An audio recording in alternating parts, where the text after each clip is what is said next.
We've left Tap here. We're heading down to Greenwich. Hopefully Greenwich is where everybody wants to go. A bit late now, not turning around, but heading down to Greenwich. Just got to let you know a quick safety announcement.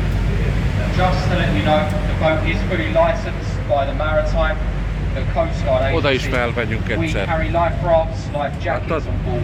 Azt mit látta? Fully trained in all emergency procedures Már ezt is and the mondta, már ezt is unlikely mondta. events of an emergency. Remain calm, Majd elmagyarázom. seated, listen carefully to our instructions.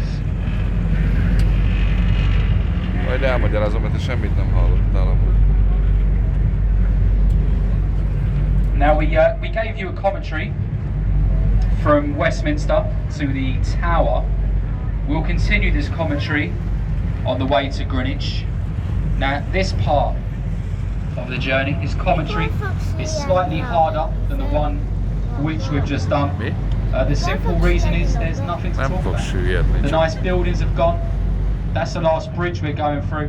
What we see now is the old port of London, the working London. All the warehouses, luxury unaffordable apartments. We'll tell you some of their stories. We'll tell you a few stories about the Thames itself. If we take any small breaks in between places, it's purely for the reason nothing that interesting to talk about, and that's precisely what. As you'll see on the way down, all it is from here, no pretty buildings, just warehouses. Well, in fact, we'll quickly start here to the right. It reminds me, I was watching it the other night, the James Bond film, The World Is Not Enough. Piers Brosnan shoots out of MI5 in a speedboat. He races down the Thames. He goes up this entrance here to the right, called St Saviour's Dock. He realises it's a dead end. He hits a ramp, takes off to the sky. He lands on the O2 Arena, which is about 9 miles away, and on the opposite side of the boat. So the magic of the movies. If you've seen the film Oliver, all the warehouse scenes, the streets, it was mainly filmed up St Saviour's Dock and around the area to the right. The area to the right here, Bermondsey. Now we'll start talking slightly ahead of us. There's a fair bit to fit in. If you look ahead of the boat and to the left, coming into view, you will see a sign, a white sign with the words Oliver's Wharf on the side of it. Now this was the start of a less well-known execution in London. If you was found guilty of treason, we took you to the Tower of London, we chopped off your heads. If you was found guilty of being a pirate on the Thames, well, the first thing we done was we took you to the pub. And the pub is underneath that white sign. You can just start to see the white beer garden tents. The pub behind it is called the Town of Ramsgate. It's a really small pub, you'll see in a minute. So you was given your final drink inside, and shortly you'll see a set of stairs next to that little tent that come down into the river. So you was given your final drink inside that little white building, walked down the set of stairs at low water, walked onto the beach, and then marched you along to the last building with 3 red balconies, the letter E in the roof. E, it stands for execution dock. Once you was there, you was chained to the wall, chained to the supports that hold up that little white balcony. What we'll do then is we'll wait for 3 tides to pass over your head before we pronounced you dead. Now in order for this to happen, you'll be chained there for around 33 hours. This type of execution was known as the Grace of Wapping. Wapping is the area to the left. Now the last pirate that was executed in this manner was a Captain William Kidd. And slightly ahead of us now, there is a pub in his honour to the left, the Captain Kidd. Now we'll build up the power, we'll try and fight as best we can against the incoming current. As we go past this pub, look behind it and you will see a building that has bricked up windows in the corner. If you get off at Greenwich, have a look around. If you pay close attention to the older looking buildings, a lot of the windows have been bricked up. Now in London, we used to have a window tax. The more windows you had in your property, the greater tax you would have to pay. To get around it, people bricked up their unwanted windows. Being forced to pay money for your daylight quickly got the saying of daylight robbery, a saying that we still use to this day. There's a few more old sayings that come from the Thames, and we'll do them on the way downstream. Now we're almost at the top of the tide. We'll tell you a little bit about this river itself. Now the River Thames, from source to sea, is around 215 miles long. But the source is way up behind us. It comes down in London to a place called Teddington Lock. If you say it slowly, Teddington originally meant a tide-ending town, Teddington. Now from there, out to the North Sea, which is about 34 miles ahead of us, the river's tidal. 4 tides in a 24-hour period, 2 flood tides, what it's doing now, coming into London. They last for 5 hours apiece. It turns around, goes back out for 7 hours, 2 of those a day as well. The tidal range, difference between high and low water on a spring tide, you're looking at about 7.5 metres. It's clean as well, no it doesn't look it, but the Thames is one of the cleanest ex-commercial working rivers in the world. It's got this horrible browny colour because it's a mud-based river. The tide, with all the boats going up and down as well, is constantly churning up the mud, rising it up to the surface, giving it this colour. Take a glass of this water, leave it on the side for about 35-40 minutes. You'll start to see the mud goes to the bottom, the water on top, it starts to become clear. And they say that you can drink the water from this river.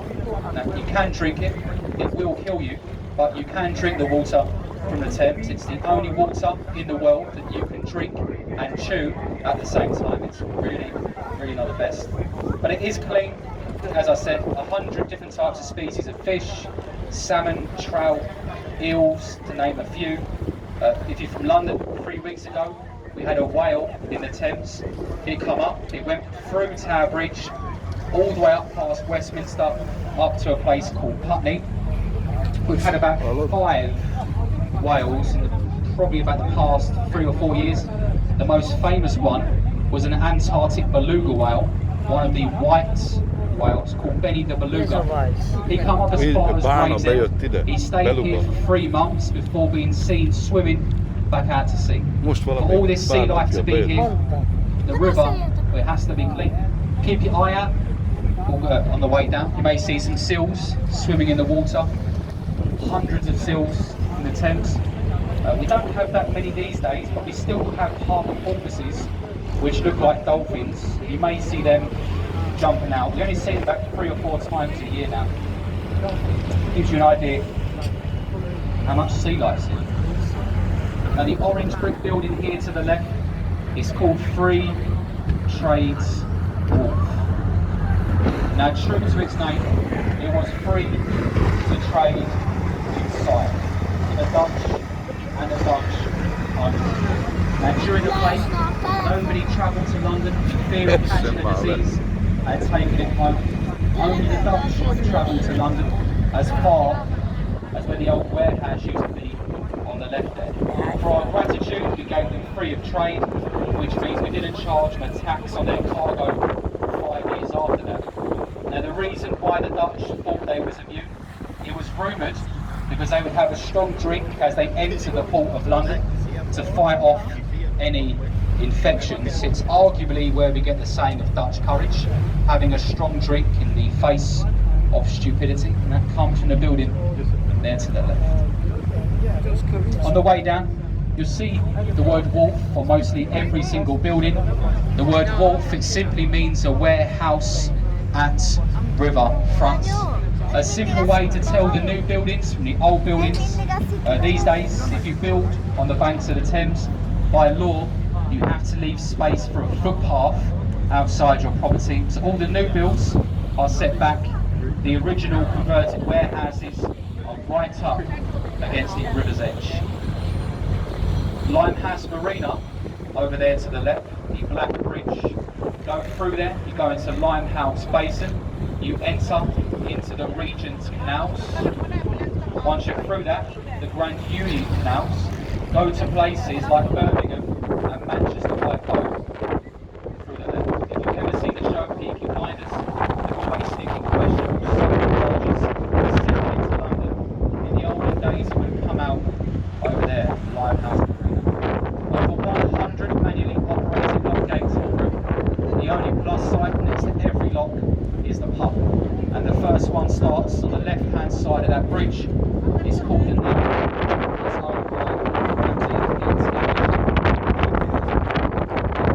owned by this one's got a bit more history, isn't it? You can see a brief bit about this. It's quite hard to see. The words "the grapes" written on the bricks. See the people on the balconies as well. The grapes. Now it's owned by Sir Ian McKellen, Yandal, one of the rings.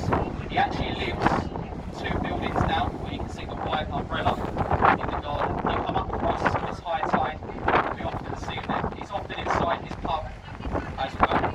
In the attic of this building, Charles Dickens, he started to write the usual film and great expectation. The attic of the bricks.